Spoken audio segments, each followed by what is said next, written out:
What is good, everybody? Welcome to another episode of the Selflish Podcast. I am your host, Luke Wynn, with my beautiful co-host, Dayana Wynn. What episode are we on? Number cinco. Numero cinco. Number 5. I can't believe it's been 4 weeks. Yes. I'm surprised, you guys, because honestly, I don't know. I suck behind the camera, and we're getting better each and every week. I think we are, yeah. I can't wait to be able to watch this episode without cringing from how many times I say, I know, and I'll just, those repetitive words that I use all the time. I think, and I think I do this thing where it's like, I'll have an idea and I'll start talking, and then halfway through that idea, I forget about what the idea was initially. Oh, yeah. And then I continue talking, and then it's been like 10 minutes, and then you're kind of looking at me like, I'm going to try not to do those. Quick ideas, right? Yes. We have to think IG postable. Yes. Because our thoughts be so long that we can't even post them, because like it takes us both 15 minutes to get to the point. Mm-hmm. But starting week 5, episode 5, that's not going to happen anymore. I mean, we're going to try. We're going to try our very, very best. So how have you been doing this week? I've been doing great. How are you? I've been doing good. I mean, I guess that's all relative, right? Uh-huh. Because just what's going on, you know. Yeah. Like, It's been a lot. Yeah. A lot to think about. Yeah, we've definitely been too. praying a lot. Definitely been. We did the Blackout Tuesday thing, you know, just trying to do our part. Yes, we are. There's just been a lot to think about. I think emotionally it's been just thinking about what's actually going on. If you guys really think about it, it literally makes I get a knot in my stomach. So this week has been really tough. Like just trying to take everything that's happening. Yeah. You know, 2020 has been a roller coaster for sure. Right? Mm-hmm. I mean, honestly, though, in the 90s, all the movies that came out, the world ended in 2020 for some reason. This isn't like the movies. I thought it was 2012. No, that was like one movie. That was in the 90s. That came out in like 2008 or something like that. But in like the 90s, like all the futuristic movies and like Back to the Future, 2020. it was all like towards 2020. Well, it kind of looks like we are like the world's not in that way. I mean, if in the movies, it's a little like crazy. It's zombies and stuff like that. Oh, like an apocalypse and stuff. Yeah, so it's not like that. I mean, everybody's wondering that though. Yeah, for real. People are like, "Oh my gosh, do you think God's coming back?" I'm like, I just attend church. I don't have the answers. I mean, I think he's coming back, but we don't know when. I know. It's tough because they've been saying that God's been going to come back for a very long time. Mm-hmm. So me trying to guess, I just want to do my part and be saved now because you actually don't know. Yep. And things are as bad as things are. This isn't the worst that things have been. Or that they could get, I think. It sucks because it's like when you think about what's going on with the riots and stuff like that, like everything, it's messed up. Cops killing people but not even just that, but even the Ahmaud Arbery. So just people, like the racism and stuff like that that's going on right now. It's a big deal, but it's just like, you look at the Holocaust, that kind of stuff was, that's like the most extreme version of hate that you can ever see, you know? Or just the different genocides all that have happened in history and on different parts of the world. Like, I did not know that was a thing. And I started reading on it, and there's a lot of genocides and like a lot in of the it history. is race related. It's insane, you know? Yeah. It's so weird. Yeah, so I'm like, and I'm not making light of what we're dealing with right now with the coronavirus and all that stuff, but at the same time, it's not like, oh, this is the end of the day. Like, God's gonna come back tomorrow because of this. Like, if we judge that based on what God's gonna come back, He should have been back forever ago. You know? Yeah. So we'll never really know. So anybody hit me up asking me about that, I'm just staying prayerful. What about you? Me too. Hopeful. Yeah, hopeful. Mm-hmm. For real. And I think honestly, one thing that we can take into account is the fact that if you do have God in your life, He at least gives you peace through this, you know? Yeah, honestly, I think that's what keeps me sane. Yeah. I'm not kidding. Keeps me from stressing and not being able to get a good night's sleep, you know? Yeah. And just knowing that we're going to be fine, or if we're not, He's got us. Like, that's how I feel. And that's what's amazing about God too, because like if you look at some of the things that have happened in the past, when people are shot and it's like hate crimes and hate related, the people who are Christian, they're always quick to forgive, you know. And a lot of people who aren't into church and stuff like that, or who don't really like have a relationship with God like that, they kind of like make light of that. And I know like right now we're so frustrated because we've been forgiving and stuff like that. But when you have God, you realize that holding on to that hate towards another person, it's only going to kill you, you know. It'll only affect you because that person did what they did and they're moving on. So you can have hate in your heart and you can, you know, want the worst to happen to that person. But to be able to forgive somebody, it literally frees you, you know. And that's what's dope about God, is because in spite of the situation that you're going through, a lot of times he can give you that peace that you need, you know. He can. A lot of times? Yeah, all the time. Every time you give it to him, you know, he'll give you that peace. It's just hard for some people to get to that point, you know. Yeah. And honestly, everybody's frustrated, but yeah, we're jumping ahead, you know. We're getting too serious too quick, so have a game. Okay. Okay, so we're going to do a brain teaser today. I'm going to ask you a question. You have to try to answer it. Okay. And then you get to ask me the next question, okay? All right. Okay. By the way, the website is launching Monday, okay? I promise you guys it is launching Monday. What is that? The 8th? It's launching this Monday, okay? So be ready for it, you guys. Okay. So here's the brain teaser for you. For real this time. Okay. For real this time? Yes, for real this time. Okay. A man pushes his car to a hotel and tells the owner he's bankrupt. Why? A man pushes his car? Yeah, he pushes his car to a hotel and tells the owner he's bankrupt. Why is this?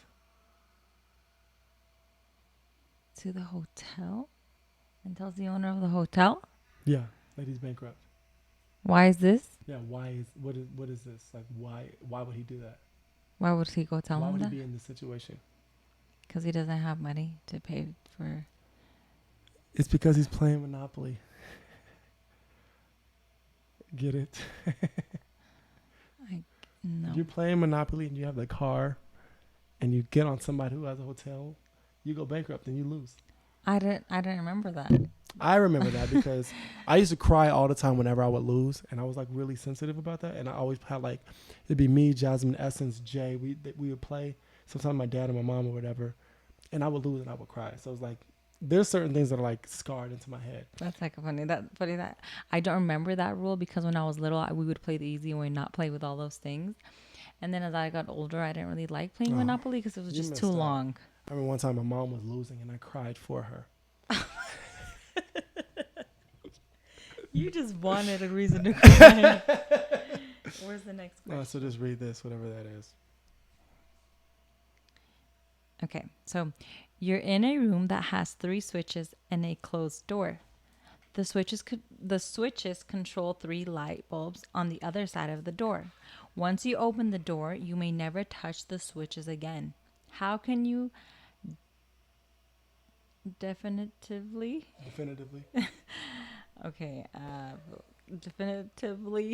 tell which switch is connected to each of the light bulbs? Okay, so there's 3 light bulbs and there's 3 switches. Okay, I'll read it again. Thank you. You're in a room that has 3 switches and a closed door. The switches control 3 light bulbs on the other side of the door. Once you open the door, you may never touch the switches again. How can you definitively tell which switch is connected to each of the light bulbs? There's too many words. Turn on the switches first, then go through the door and open it and look at it. No? What's the answer? Turn on the first 2 switches. Leave them on for 5 minutes. No way. Once 5 minutes have passed, turn off the second switch. Leave one switch on. Now go through the door. The light that is still on is connected to the first switch. Whichever of the other 2 is warm. Whichever other 2 is warm to the touch is connected to the second switch. The bulb that is cold is connected to the switch that was never turned on. That makes sense though. That's This actually it makes sense, but it's like I don't even know what I just read. okay. Let me find it. Even okay. Here's one that's shorter. A man is looking at a photograph of someone. His friend asks, "Who is it?" The man replies, "Brothers and sisters. I have none, but that man's father is my father's son." Who was in the photograph? That man's that that man's father. Let me read it again. A man is looking at a photograph Okay, of he's someone. looking at a photograph. Okay. His friend asks, "Who is this?" The man replies, "Brothers and sisters. I have none, but that man's father is my father's son." But that man's father. Is What my man's father? the man's the guy in the picture? Yeah. He's your father's son. That man's father That is my man's father's son. Father. That man's father. So the father of that man is The man in the picture's father is your father's son is the father's son. Who was in the picture? himself. Nope. Okay. I know the answer. I'm confused. His son. So the man, if I tell you the man's father The man's father. is my father's son.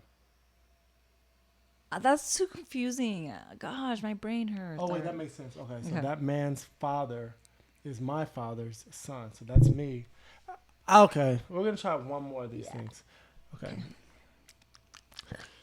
We're definitely not geniuses, by the way. Okay, so what is special about these words? Job, polish, herb. Job, polish, and herb. Are you sure it wasn't Job? Okay. I have no clue. What's so special about those You words? were kind of close.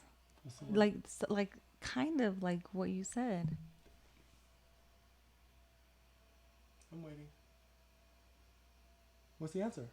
Okay, maybe I don't know. So the answer is they are pronounced differently when the first letter is capitalized. That's so funny. So it would be Job. Would that be Polish? Polish and polish, yeah. Yeah, and then the Herb and last one herb. would be. Ah, okay. That is so interesting. That's kind of funny. I can't wait to use that. No, I'm never going to use these. Okay. Okay, you guys. So that was that game. Okay. So. Okay, so sorry about the awkward game. Now we're going to. Okay, so let's talk about current events. Number one, Creativeness. Current events. Okay. Okay, so the quarantine. I don't know. It's technically over today. I'm gonna say what I saw. What I saw, and I mean, are we still doing the coronavirus? Right. For real. I don't know. I don't know what's going on. I mean, it's everything. I think right at this point, it's just like a jambalaya of stuff at this point. I know. So, Okay. but everything opens up today. Really? You can go to Circus. Why are we you can do stuff. Still here? I'm just kidding.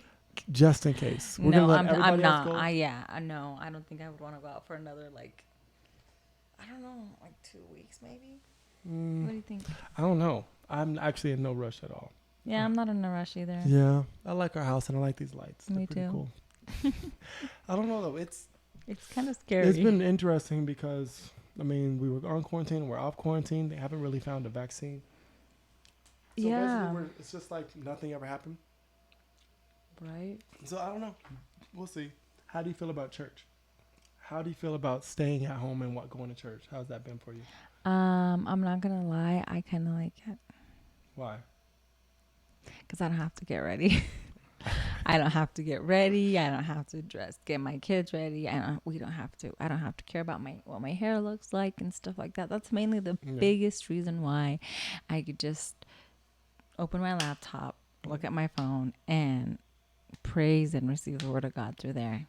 I feel you. Honestly. Speaking of that, starting this Saturday, the Foundation Church is going to have online service. It's going to be dope. Oh, nice. I mean, y'all can't go to the club or nothing like that yet anyway, so y'all might as well just tune in. It's going to be dope.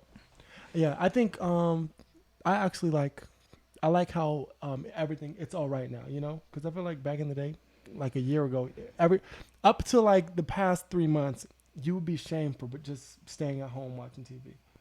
I mean, watching the service online, you know? Mm-hmm. If you're just watching like Benny Hinn or something like that, they're like, oh, well, you need to be in an actual service. But now we figured out a way to embrace that versus shaming it, you know? Because a lot of times we shame what's new, you know? Yeah. So, I like that change a lot. I'm glad about that. Okay, there's gonna be a protest this weekend. Are you gonna go? No. Why not? Because I have a 1 month old and I do not want her there. No, you can. What if? I mean, you can go if you want. I can watch the kids. You know you can't watch the kids. Yes, I can. No, she literally needs me. She's fake woke, you guys. No, I have a little girl who's 6 weeks old.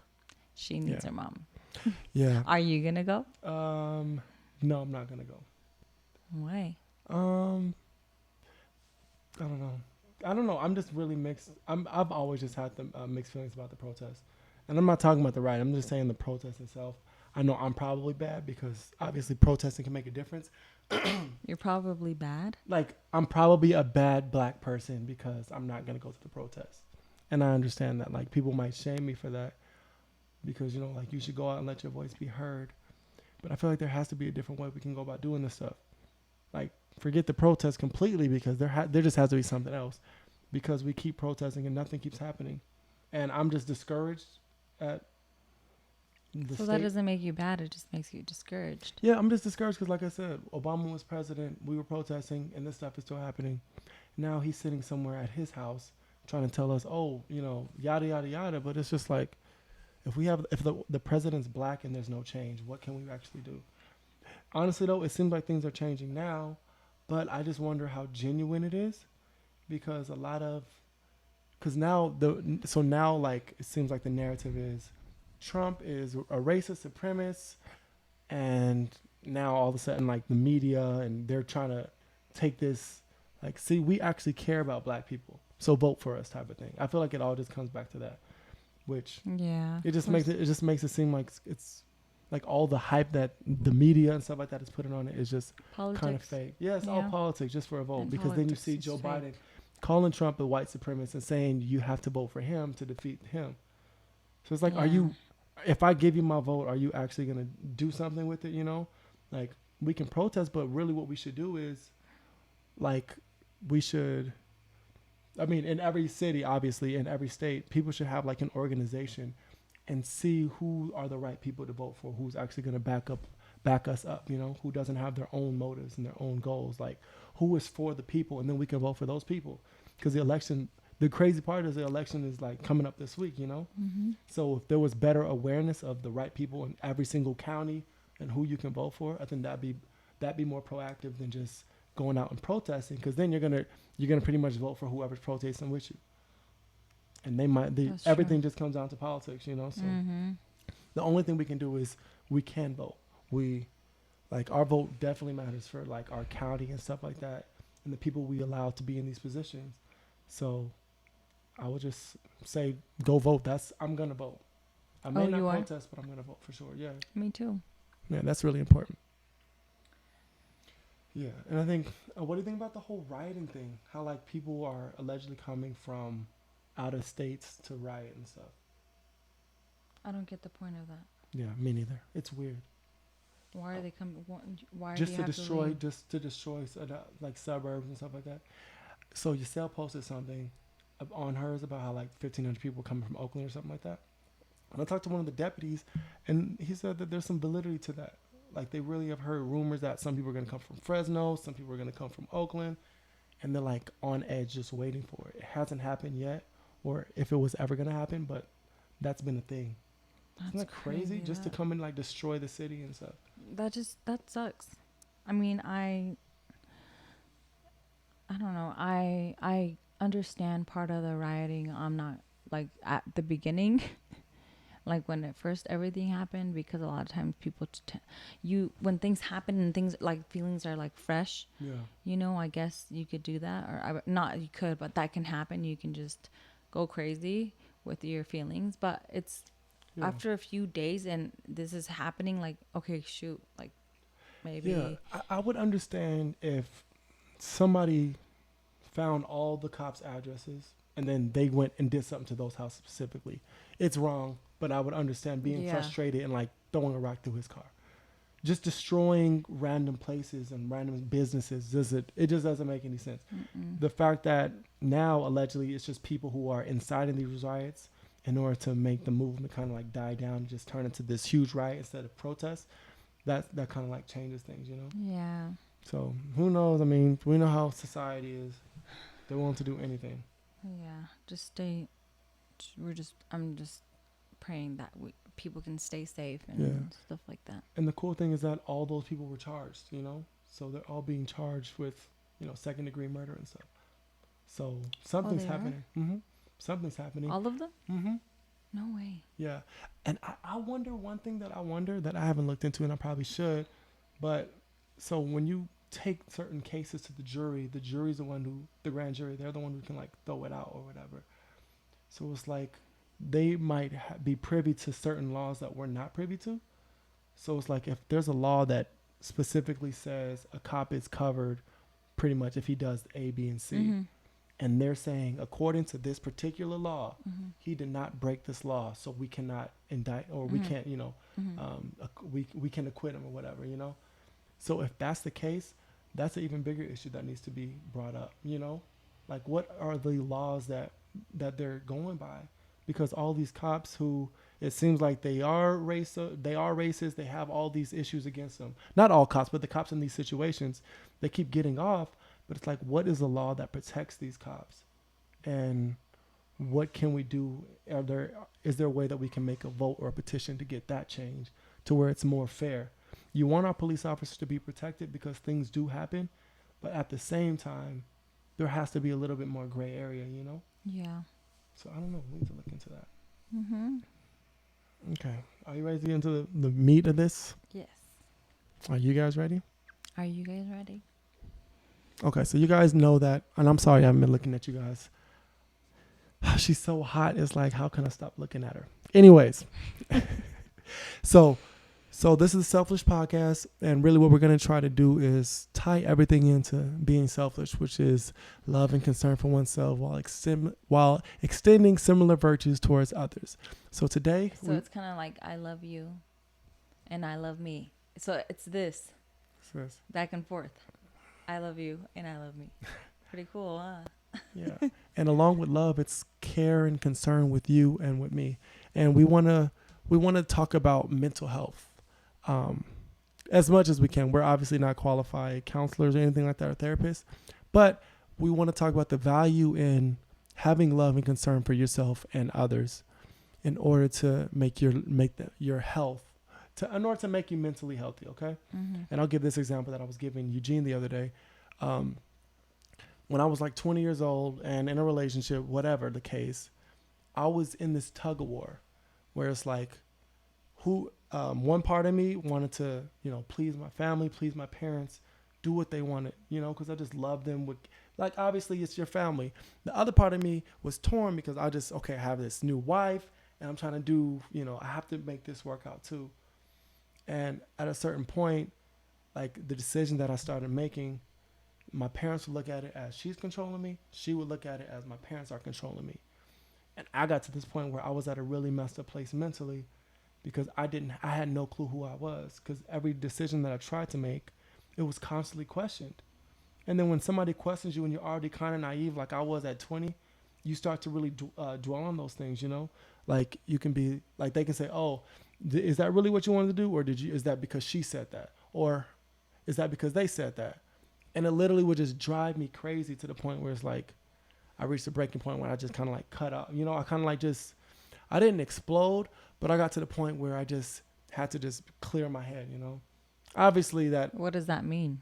I mean, obviously I got to the point where I went through the divorce, and during that time, but I would say at least 8 months leading up to that moment, I had kind of like, no, I would say the year before that, I had kind of like been a little bit, not distant from my family, but I was making my own choices. I wasn't saying yes to every single thing they wanted, But even then, at the same time, like I was trying to figure out, like, how to like go through life with another person, Does that make sense? Mm-hmm. So it's kind of complicated, but the whole time, like in retrospect, the whole time that I was even married at that point, I never knew who I was. You know, I never was at a place where I can safely make decisions and just have confidence and know, yo, this was the decision that Luke wanted to make. And I think that took a toll on my mental health. And it didn't make me like suicidal or anything like that, but I just think I wasn't at peace with a lot of the decisions that was going on. Like I wasn't at peace, and I would feel guilty about certain things. If I told my parents no, I didn't have money when I did, just guilty, just saying no to anybody, making any decision. It was like, oh my God, like constantly feeling like you're on eggshells, no matter what you did, which sounds weird, but I know that that's like a very light case. But I know there's people who have very extreme cases of that, where it's like you're trying to please so many people that it literally takes a toll on you, you know, to the point where you do resort to alcohol, you do resort to drugs, you know, you do resort to just addictions and different things that kind of like give you that escape. Mm. Is this making sense? Yeah. So so I think being selfish, if I would have understood what it really meant to love myself and have concern for myself, I wouldn't have took it so hard when I was doing things my way, you know? Oh yeah. I wouldn't have felt like I was this Guilty. horrible person, You feeling wouldn't have felt guilty. Yeah, I wouldn't have had this stain on my on my conscience, you know, that just made me feel so bad about everything that I was doing. For And yourself. and making me feel like I didn't know who I was, and never even, because I never even gave myself time to figure out who I was, you know, because I was so busy trying to be the right person for everybody else that I didn't get to really find out who I was.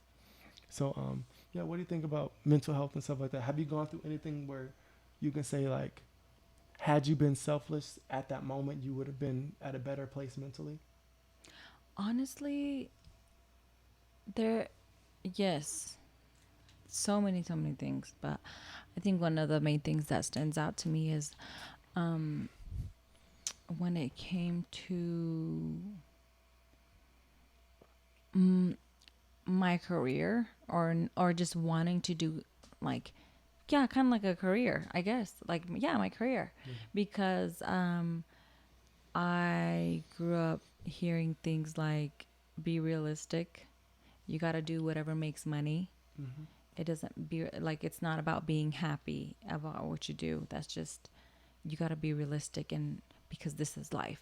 That's what I grew up hearing. So then here I was. First of all, I was never a huge fan of school. I just didn't. And then I started. But I felt like I had to go to college because that's what everybody was doing. I had to look at a certain degree because that's the degree that's going to make you money, even though I did not want to do that.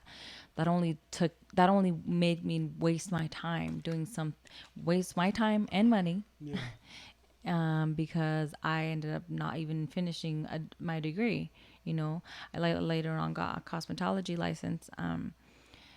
But it's something that I want to do. I'm definitely more of the artsy type of person. I like doing things with my hands, just being super creative. And I just wasted so much time doing something that I didn't want to do, or trying to do stuff, trying to go to college, doing what everyone else is doing. And that's something that I wish I would have known, or knew how to deal with it, or stuff like that. That makes sense. Sorry, my iPad just died. So so you were just now like watching stuff. So in your mind, what does mental health mean? Like, in your opinion, I don't know if you have notes on it. What does mental health mean? What is that? What is mental health? Just being healthy mentally. Okay, so what is mental illness?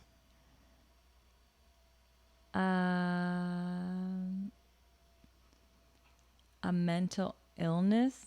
Yeah. Like, what does it mean? Like, mental illness. What is that? Because of what I've learned, it's mental illness is not a thing. It's actually, so I was watching, and I was looking into, I don't know if you guys have ever heard of her. She's a neuroscientist.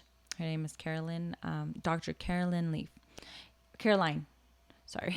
Yeah. And she has books and stuff like that, and she has her own a YouTube channel and everything. She's sounds like she's pretty awesome, and she's helped a lot of people. And the awesome thing that I like that I really liked and that really like stood out to me is the fact that she's a woman of faith as well, just like I am. So we have a lot of we she was able to explain so many things that I had questions about. And she explained how a mental illness is not really a thing, that's literally just like a they like 60 years ago, the a medical there's like part of a medical industry came up with this like term and stuff like that from this doctor, this a physicist, or what do you call yeah, this doctor who came up with this thing of saying that you would that there was kind of like mental illnesses and stuff like that, and but he ended up pretty much like before he died, he pretty much he tried to make sense of what he was saying, what he came up with, supposedly that there's like mental illnesses and stuff like that, and like in the imbalance of there's a hormonal imbalance or things like not a hormonal imbalance, some like an imbalance or what's the word, chemical imbalance, I'm sorry, in your brain. But and then he pretty much died. Before he died, he was like trying to make sense of that, but he came up with the fact that it wasn't that it was just wrong. Yeah, it was full of like errors and mistakes, and he pretty much debunked it. But still, the pharmaceutical industries and stuff like that, they still kept that narrative, and they used it to make money, and they still do that not to make money till this day. So something that I thought was super super interesting, and that she really teaches you how to deal with it. So a lot of people are being she talks about how a lot of people are more woke, more aware. Now people are more aware of the fact that mental health is so important, how like all the different things, all the different factors that go into it. But people are becoming so aware of it, like so aware of it, or just and it's a good thing, but a lot of people are starting to identify themselves with whatever mental illness you may have. They're like going to WebMD or something like that. Yeah, and that's something that she was saying, that right nowadays you can go into the internet and take like a 10-minute test or whatever, and it'll diagnose you with something. Yeah. When it's like, okay, that makes absolutely no sense. How can something tell you what's wrong with you?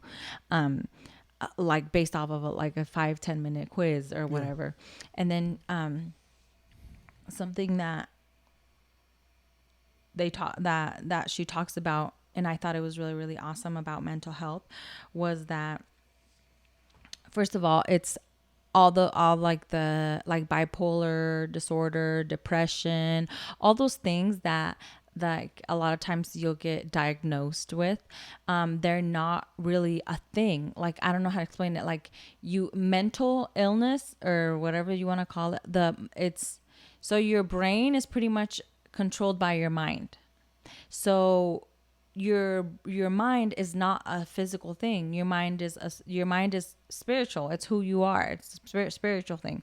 So then your mind is going to tell your brain what to do, and then your brain tells your body what to do. Mm-hmm. So it controls your body. So in other words, she says that the things that you go through when you're like traumas, all those things, it's going to affect what you tell your brain to do, pretty much. And then whatever however you deal with it, that then it comes out in the form of depression. It comes out in the form of bipolar, or all those things, all those big words that they use and stuff like that people get diagnosed with, all those mental illnesses, she says how it's just a symptom. But like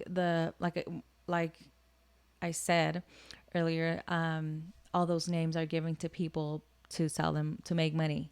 But she's like, how can you cure something that's not physical with medicine?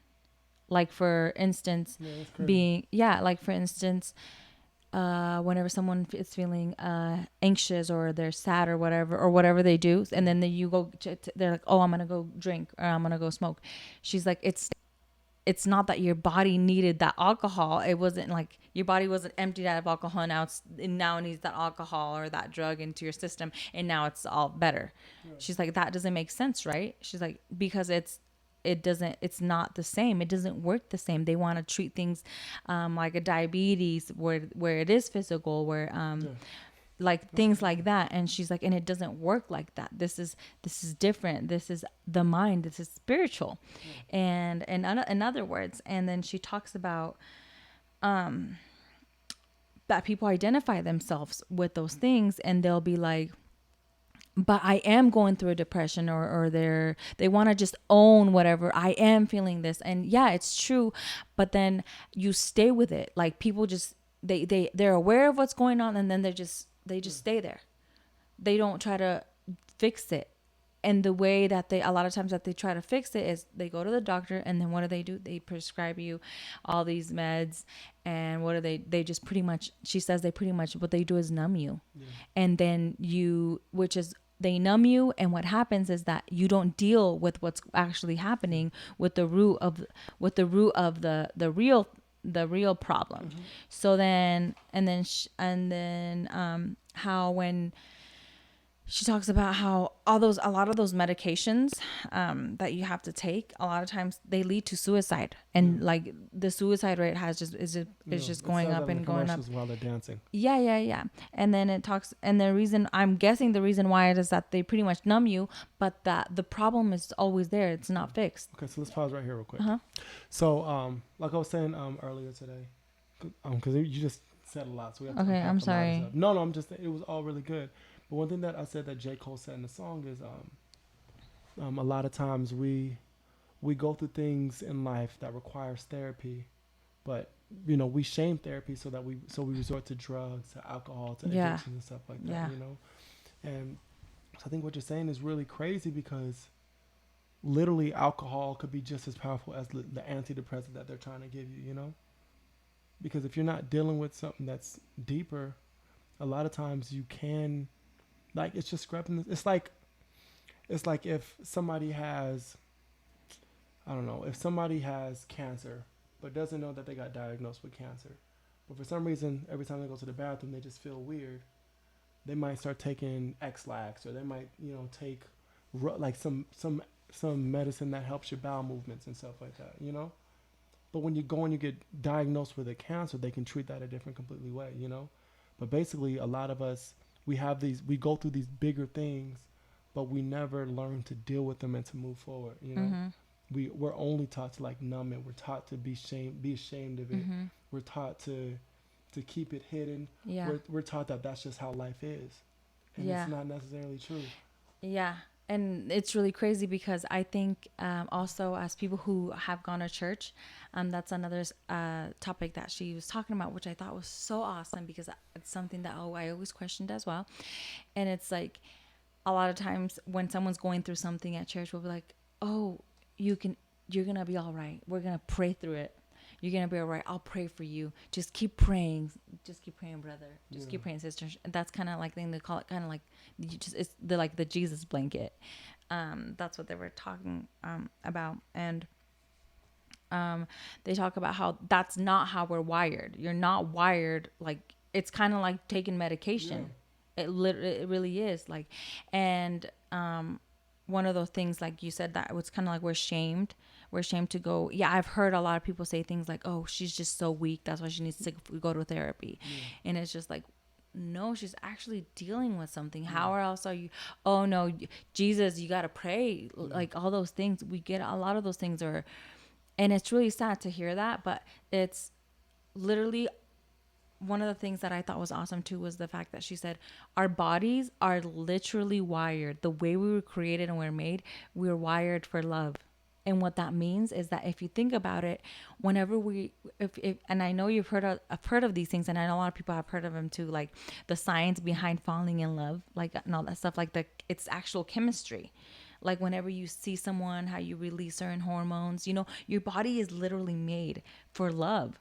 Like, you have like hormones, you have things that do something, even like there's even like muscles, special muscles for your lips, for kissing, stuff like that. You're like made and wired for love, but your body is not wired for toxicity and any of those things. So what happens is that you go through a trauma, you deal with things and with life, And everybody goes through those things. It's just part of life. We're all going to go through it. And what happens is that instead of, our bodies aren't made to have those things inside of us, or to deal with those things. So what happens is that we take those things in, and then we don't deal with them. And what happens, our body starts feeling sick, our body starts getting depressed, because that's literally your body just telling you like this is an emergency, like this is, something's But going you're not wrong. taking it as that. You're thinking that that's just life. You're thinking like, oh, I'm just depressed. Yeah. I don't know, I'm by, like, those things, like, I don't know what to do, so I'm gonna go to the doctor and they're gonna medicate me. And it's crazy because, and then it goes back to people thinking that it's wrong, that you shouldn't go, you're weak. And when it's like, you literally need to take care of those things. Yeah. You need counseling, you need therapy to take, because your body was wired that way. And the way that she talks about having to deal with it. Mm-hmm. I'm sorry, because you just keep going for it. One thing that I thought about was when you said that when you first got married, before, like when you were your last marriage or whatever, you said you stopped smiling and you thought, oh, that's just because I'm mature. Yeah. It's like, that's exactly how we get, Yeah. Like, we go through life and we go through trauma and toxic behavior and all these things, and we literally trick ourselves into believing, oh, this is how I am now. Mm-hmm. We don't realize that we've got to this place as a result of something else, as a result of hurt, as a result of being abandoned, being broken, like going through these situations. We think that we're just yelling all the time because, oh well, they're just old and angry. No, there's something deeper that has not been dealt with, And a lot of times, like, I think with our relationship, we were able to like help each other out because we recognized it. We recognized where there was something, and we weren't willing to give up on each other just because we didn't like what was being said, or we didn't like our past or our history. A lot of times, like, we really do get to that point where we're just like you in life. Oh, I'm not smiling because I'm just mature now. It's like, no, you're not mature. Yeah. Imagine if somebody would have told you at that time. Not smiling. You guys don't laughing. Okay, like laughing. She wasn't laughing. I just because smiling would be way too intense. Just like laughing at jokes or laughing at things that are stupid. I'd be like, that's not funny anymore because I'm mature now. Yeah, but it's like, so hurt was disguised as maturity. Yeah, that's what weird, other things do we disguise in our lives about that we go through, and instead of, because we don't know to look deeper into it, we kind of just take it as what we just kind of make these assumptions. Yeah, because but also, and also we look at the models that we have too. It's like, okay, now I'm starting to behave like this person. Yeah. That means I'm just getting older. I'm ready to do this. Yeah. Yada, yada, yada. I'm finally looking like what I'm supposed to look like as an older woman, as a married woman. Because of the horrible example, not horrible, but because of just some of the examples that we see of people who don't deal with themselves internally, who don't really deal with their past, who make light of it. And I know, like, the last generation, like my parents' generation, they make light of certain things that they've gone through. There was this comedian who was on this dude's Black TV. He said, yeah, he said, I think when I was like 10 years old, I was raped by I lost my virginity to two of my mom's fat friends. And the dude starts dying. I'm like, yo, he was raped. Like, the situation it literally will mess you up. Like, that's a traumatic situation. But as men, oh, well, we got these girls that are older. We try to act like, oh, it's tight, it's cool. But this dude was like literally molested, and his innocence was taken away from him, not because he wanted it. And it scarred him for life. But we're so used to taking these things so lightly. Or we're so used to, like, bragging about it. Like, men, like, if an 11-year-old sleeps with an 18-year-old, they can be like, oh, so yeah, look what I did. And we brag about it, but really that's something that's traumatic and traumatizing, Yeah. It's really sad. Like, even D.L. Hughley, who's a comedian, I think he said that he was young, I think like 11 or 12 years old, and there was like some 20-year-old who he would try to flirt with, and she started making him do stuff with him all the time. And he said it got to the point where, like, his mom finally found out, and his mom told that girl, if you ever come here, I'm gonna, like, kill you or something like that. And he said he was relieved, It's like, to his friends, he's bragging about it, like, yeah, man, that's my girl. But it's a chore, and it's a relief for him to not have to deal with that anymore. And I think so much of life, we instead of being real with it, And I'm not saying like him, he's 11. But instead of being real about how we feel about certain situations, we're lied about it. We brag about it. We act like it's a badge of honor. Like, oh yeah, I did this, so now you're gonna do it. And when you open those doors, like if I was to tell Ellie, like, oh yeah, man, when I was your age, I was with a 21-year-old. He's gonna think that that's normal. Then go to it, and then that trauma is gonna be messed up. You know, it's gonna mess him up. And another thing, like we were saying about the Jeffrey Epstein documentary, you see these girls who they go through a traumatic situation, but then go and tell somebody else about it so that they can get the money, and it just keeps going and going and going. Mm-hmm. And in life, we go through this trauma, and it's like people brag about it and talk so light about it that you don't know you're supposed to go to therapy when this happens.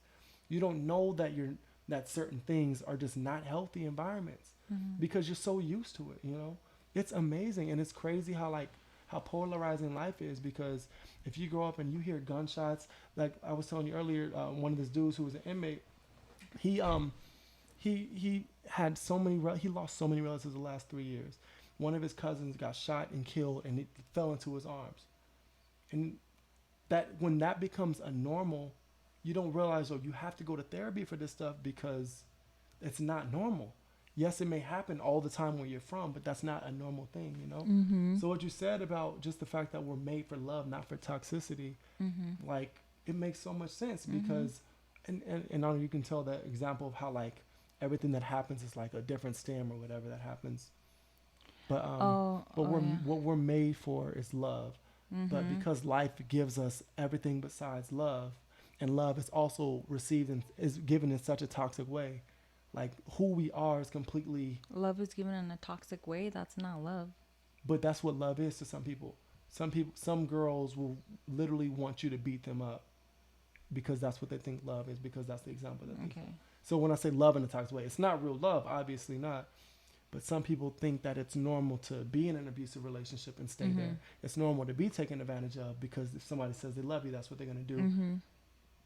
That's just normal in our culture Mm-hmm. nowadays, you know. So Just toxic behavior, yeah. toxic patterns. Mm-hmm. Yeah.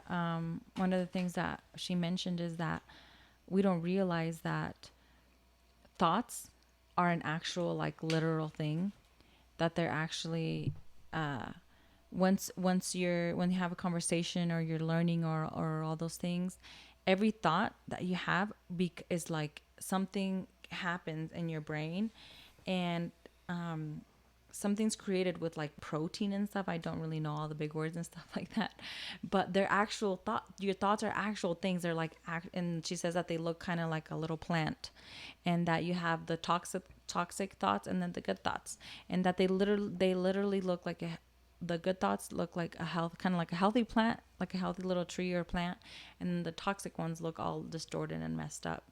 And those things are there, and that's when we have all those thoughts that that's why a lot of people, we act on, like, we have toxic behavior and stuff like that, because we keep those thoughts there. Then she went on saying, like, how the thing that you think about the most, that's what's going to grow the most in your life.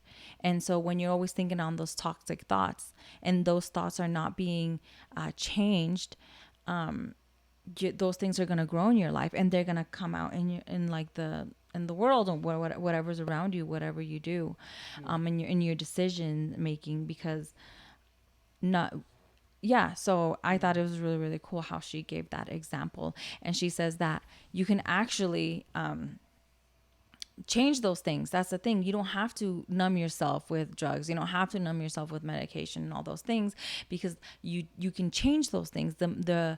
The way that we're made is that you can actually change and reverse those things. And the way to do that is literally through talking.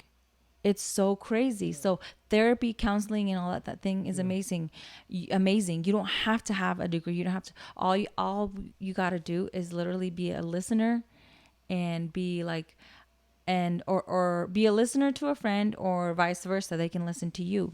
And that's one of the things that people don't want to deal with. A lot of times we don't have someone to talk to and to deal with those things, because we think that we're going to be judged, because we are. A lot of times we are. A lot of times people are super judgmental, and especially, and I hate to say this, but it's so true with like a lot of like our parents' generations and even like churches and stuff like that. You can be very judged whenever you're going through something when it shouldn't be like that. And she says that listening to someone just talk, however long it takes to get it out, however long it takes to talk about it, it's gonna make them, they're gonna verbalize it, they're gonna bring light to it, they're gonna reflect on it and all that, and that's how the healing starts. And she says whenever you are aware of a toxic pattern or a toxic thought, she's like, that's the best thing you can do, because once you're aware, that thought, that little branch or that little plant of that little looking tree, whatever that thought is, literally becomes weaker in your brain. Isn't that insane? So then it has less power. And it's just so amazing how just counseling, therapy is literally the answer. You can't just put a blanket over everything and just say, I'll pray about it. Pray for me. Oh, you'll be fine. You can't just be like, oh, I'm going to take this medication and I'll be fine. Or you can't just ignore it. You can't ignore it. You have to be aware, and you have to take responsibility for what even if the things that happened to you were not fair, those are still things that still happen to you. So you can either have you noticed that there are some people that can, and I always thought about that. There's some people that can take their hurt, their trauma, and they can grow from it. And then there's people that will sink. And that's because the people that grew from it chose to take responsibility, one, in the way like, yes, I know it wasn't my fault, but I'm going to take this and grow from it. I'm going to take this, and now it's a part of my character to make me stronger. You literally have to do that. Exactly. And go through and talk about it and bring it to light. And other people just choose to just say, be aware of it, of what happened to them.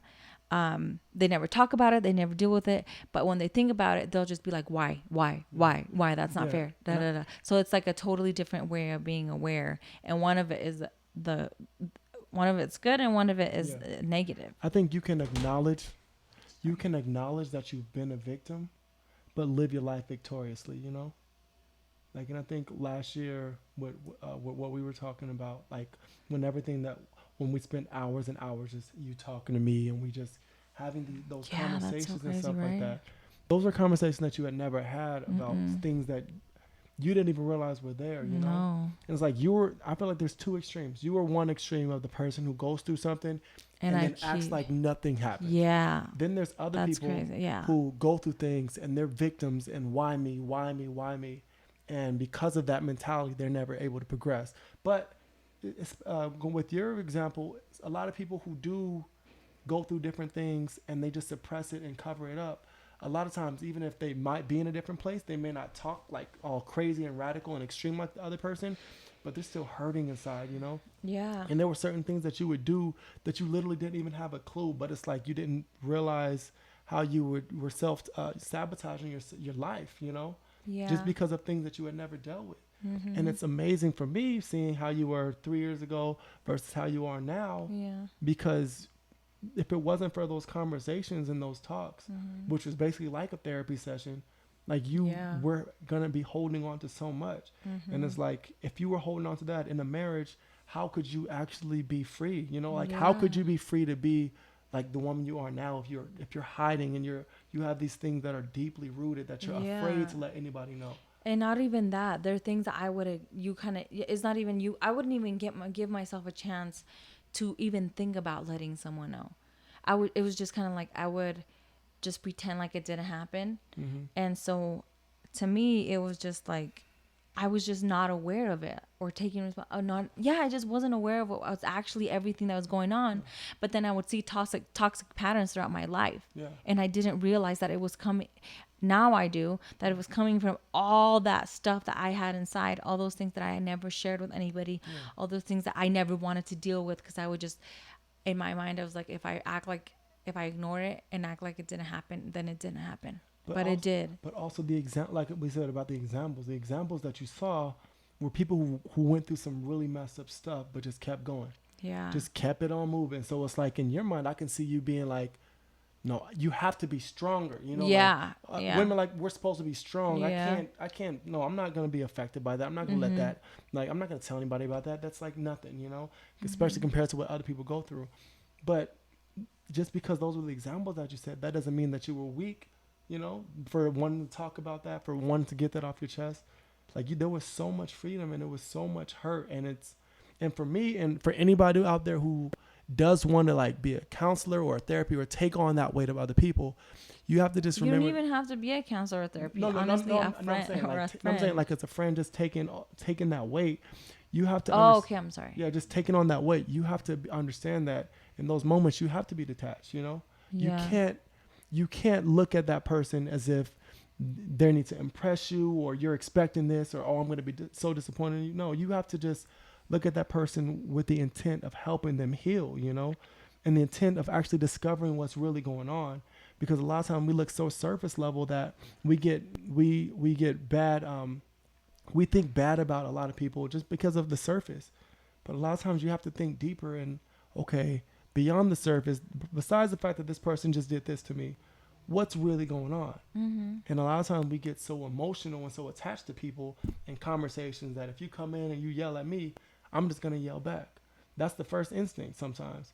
But really, we have to allow that person to yell and then be like, okay, so what's really going on with that person? Because I know I did nothing wrong. I didn't do anything to deserve that. You know, so when you're not so defensive, you're able to really help other people, you know? Yeah. I think having people around you who are not gonna, who knowing that you have people around you that you can go to is so awesome. And I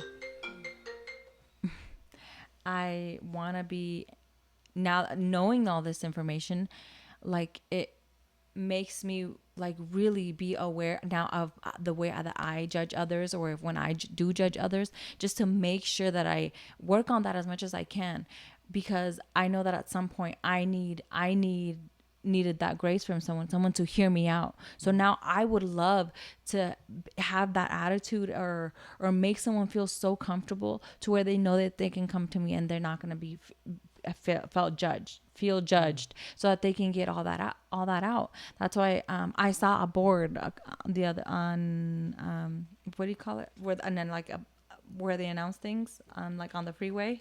A billboard. A billboard, yeah. And it said, save a life, call a friend to check up on them, or whatever. That's one of the things that I heard this doctor say. Like, it's good to check up on your friends and just be like, hey, how you doing? The people that commit suicide, they don't want to die. They really don't want to commit suicide, but it's a cry out for help. Like, they just mentally, they need so much help and they're like done. They don't know what to do. But usually they just need that person to listen to them. So I really want to be able to be there for somebody, because I know that I needed that and you were there for me.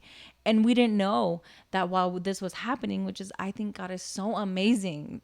I knew he was amazing before I learned this, but now that I know, it's like, it's crazy how this is science, like the way we're made. It's just crazy. Now it's backed up by science too. The fact that you listened to me started my healing, and now I'm a total different person. I feel like a total different person. Why? Because I'm able to heal after telling you everything, even though it was so, oh my gosh, probably the hardest things I had to do in my life, to tell you all these shameful things. But I finally got out of my chest, and now I feel healed. I remember that there was times before I met you, and even during, when I felt like I was losing my mind, just going crazy. I'm sorry, I feel like I'm gonna cry. I'll edit out. I mean, I'll Photoshop so your makeup doesn't run out. No, but keep talking, please. When I would feel moments when I felt like I literally just wanted to scream, like at the top of my lungs, and I just felt like the need to tell.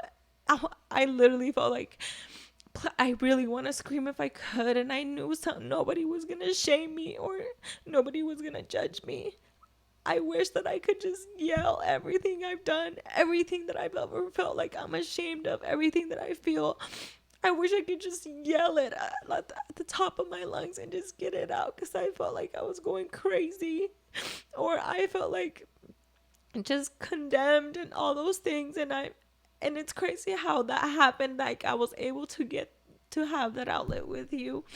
But it's crazy how literally your body tells you. Your body tells you. It's so weird. Your mind, your spirit. Yeah. I wanted to yell it and scream it because I thought the weight of everything that I had inside of me was crushing me and literally felt like it was killing me. Yeah. And I wanted to literally die many, many times. And it's really sad to think that I felt that, looking back, that I didn't feel like I had anybody to really say all these things to, because I felt like I was going to be condemned or judged or just made, or just, it was going to make me feel worse. So I just think it's just so crazy how, God is just so perfect. Yeah, because it all, and it's like a lot of times it seems like God's timing sucks because, hopefully, in an ideal world, you would have had somebody there when you were younger. But if you think about it, a lot of these kids who do commit suicide, a lot of times they have friends who are in that same boat, and it's almost like the blind leading the blind. So they have friends who aren't really as helpful as they want to be because they're both just 15 years old, 13 years old, 10 years old, talking about this stuff, So it's like the fact that you didn't talk to anybody until you were older, you were at a better place too. Like, because you already know about that documentary we saw about the girl who convinced the dude to kill himself, or just said, go ahead and do it. She had been suicidal too, and she was on medication. And he was suicidal, and he was on medication. Yeah. And those are each other's confidants. It's crazy. Like when that's who you have, and you're feeling vulnerable. Want to grab her real quick? When that's who you have to talk to, like, you end up in a messed up situation. So it's like, I would even say, if you are young, or if you are going through, if you don't have a friend, try to find somebody who's a real counselor who can actually help you out and help you get through these situations. Because a lot of times when you do feel like you're on your own, it's so tough, and it can be miserable too. Yeah. So seek help. Seek help. Don't be ashamed of going to therapy or counseling. Is what? What is it? Can you fix it? I can't. I don't know if I can do it. Okay, I'll just turn this way. Yeah, don't be ashamed, and just realize that there's so much growth that happens, because you can only suppress so much before you explode. There's only so much that you can do before you just completely explode. I'm grateful for where we're both at. Obviously, we've had different lives, but I think everybody goes through a moment when you're about to explode, and some people, they choose to just continue suppressing it. Other people deal with it. Yeah. One other thing I wanted that came to me, and I thought it was just so awesome too. Remember we went to Canada for that leadership conference that we had. Remember how one of the things that they practiced, and we thought it was so awesome, and the way that they grew and as a church was the fact that they would practice this thing to where they would you could call it confessing their sins or whatever to each other. Well, I think it's crazy how what this doctor explains, and like the science behind it, and like talking and just letting it out, and talking about your experience and your trauma, and getting to the root of that, and shining light on that pretty much, and owning it pretty much, and growing from it. It's crazy because because of that thought that's in there, that's actually existing in your brain, it's actually there, it makes it weaker, and now it has less power. Well, it's crazy because that's pretty much what the Bible says to do, which is confess your sins to one another. And you think that it's because, we have to, yes, you have to have, what's that word? I'm sorry. I'm like, whenever you're accountability. But other than that, it's the fact that when you say it literally does something for you in your body. And now your thoughts are a lot more clear. Your decision making is a lot more clear. And isn't that just amazing? Yeah, it's like your thoughts are mentally being blackmailed. Yeah. Like, oh, don't say this because you did this. Like it's constantly just hovering over you. Yeah. And it's like, how can you function like that? Yes. Like if I have something against you, you're gonna be like, oh my gosh, is today the day, or is today the day it happens? Is today the day he just goes off? Like when you're on edge and stuff like that, you can't even live a real life, you know? Mm-hmm. You can't live a free life, you know, happily, because Mm-hmm. you're so busy worried on what's that dark cloud that's hovering over you, you know? Yeah, I think, shout out to that. What was that church called? Okay, shout out to Braden because I have him on Instagram. Southland? Southland Church, Canada. No, it's not south, it's south. Southland. It's Southland. No, that was really dope. Actually, I think that definitely did something to me. I'm not gonna lie. That was Yeah. a really, really. But dope. just understanding the science behind it, Yeah. like the way it's just the amazing. world makes it like the church is crazy, but like I said, And then, and then the church makes it look like science is crazy. yeah, it's like you got two people, and like if you guys realize how you guys have different definitions, we say spirits, you guys say 5G. You know, like the fact that we can talk, like that's what I tell people. The fact that we can't see Wi-Fi, we can't see Bluetooth, we can't see any of this stuff, but it exists. That proves that we can't see God, but He exists. Exactly. You know, the fact that I can talk to somebody in Japan right now through this little device that's not connected to anything. You can't physically see how it gets there, but the fact that that can happen, it's the proof that God is real. You know, it's the proof that God, He hears us, that God, He can speak back to us. And it's like because of the whole, like, you know, science, church, they're just constantly battling each other. It's like science, like the cell phones, all the cellular data, it's just a man-made spirit realm, you know? And that's a whole different conversation. But that just goes to show you, if I can talk to somebody in Japan on this, why can't I talk to God? If all these radioactive waves and stuff like that are around here, or radio waves, why aren't we spirits, you know? Think about that. Think about the fact that, like, especially going back to mental health, like the fact that we're spirits. Our spirits are crying out, you know? Like our spirits want to be at a certain place. If we were made in God's image, our entire life is just our spirits waiting to go back to that moment where we're one with God again, you know? So if that's what our spirit wants, but we're feeding it all this toxicity and stuff like that, our spirit's going to be deprived. It's going to be hungry. It's going to be like having a baby and not giving it food, not teaching it, not feeding it, not speaking with it. Your spirit's going to slowly be dying, you know? Because our spirits and our mental health, it's all intertwined, at least from what you're telling me. It is. It really is. It's mind-blowing. And yeah, I really recommend watching her YouTube channel or reading her books. It literally can change your life.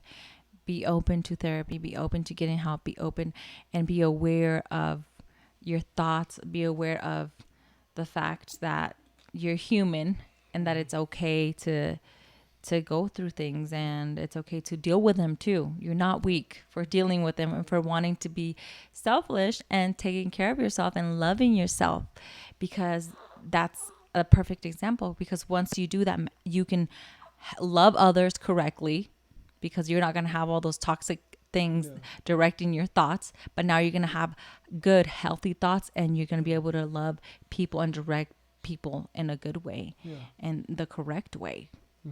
Yeah, that's super important. And then that's our next point, was like, how can you, with all this, what does this have to do with being selfish, you know? And I think, like you said, like, it's twofold. There's a lot of broken people who, because they're broken, they try to help other people who are broken, but there's only so much that you can do until you're healed, you know? There's only so much you can do. Like, don't try to counsel somebody if you've never been through counseling, because you're not going to understand how to do that, you know? That's like, I'd rather be coached by an NBA player versus some guy who just is an accountant. Don't try to what? Don't, like, when it comes to counseling, right? You can't counsel somebody if you don't know what it means to be counseled. What do you mean you can't counsel someone? What does that mean? So my example is, let's see, so that's something you would like. Okay, so if you want to become a model, would you rather learn from somebody who's been a model? No, just give me an example with like what we're actually talking about. Like, does that just mean you can't come up to? No, I'm just saying, like, so if you're broken, but you've never gone through counseling to fix that brokenness, or you've never been healed from that, how can you try to counsel somebody? You know, and that's why we have to be selfish, because before I can help you out, I have to make sure I'm right. I have to make sure I'm whole before I can make sure you're whole. And a lot of times we're trying to make sure everybody else is whole, and we're trying to take on the weight of everybody else's, like everybody else's hurts, everybody's brokenness. And then what really happens, people like that, they just pile that brokenness and that hurt onto their own brokenness and their own weights, you know? So with being selfless with this mental health, you have to be able to allow yourself to really be healed, allow yourself to search your most vulnerable, deepest points in your life to be able to move forward. And, you know, she's ready for us to go. All right, yeah, that was a good conversation, though. Yeah, it is really good. I hope it somewhat helped you. I know I covered I probably covered like this much. We'll post a link to that in the yeah, guys, remember to be there for somebody, and remember that you're wired for love, not toxicity. You don't have to live with those things. You can change those things. You can change all those patterns. Be selfish. Love yourself. Take care of yourself. And don't accept toxic behavior as normal. You know, don't let anybody project anything onto you and make you feel like, you know, some kind of way. There's just a lot. We can go really deeper into this because I just feel so bad because there's just so many people who just accept horrible situations as being normal that are not. And because they accept it, it completely alters the way their mind is. And the way their life. And then eventually it leads them to a lot of just a life that maybe you shouldn't have lived. Exactly. Or you shouldn't be living. Yeah, they call it like living beneath your means, you know? Like you could be at a certain point mentally, but because of trauma that happened, and then you just expected that trauma. Okay. So website's going to be up starting Monday. Thank you to everybody who's been working with us. You guys know who you are. We keep shouting you guys out. Shout out to Faith, and we love you guys. All right, peace out. Okay. Oh, also, we're going to start calling you guys Selflish. Do you like that name? Sure. Okay, peace out, Selflish.